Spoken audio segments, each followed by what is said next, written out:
దేవుడి మీద కాదు సార్, ముక్కోటి దేవుడి మీద నమ్మకం ఉంది.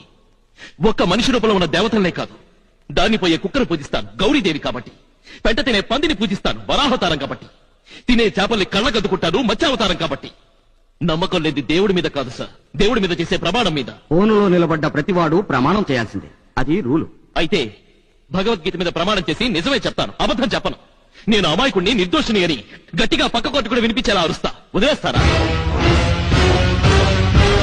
ప్రమాణాలు చేసే వాళ్ళందరూ నిజమే మాట్లాడతారని రూల్ ఉంటే ముందు వీళ్ళందరూ చేయాలండి ప్రమాణాలు. What you mean? ఎస్, ఒకే విషయాన్ని ఇది నిజమని ఒకడు, కాదు అబద్ధమని ఇంకొకడు నల్ల కోటేసుకుని పోటీపడి అరిచే వీళ్ళకి కావాలండి ప్రమాణాలు.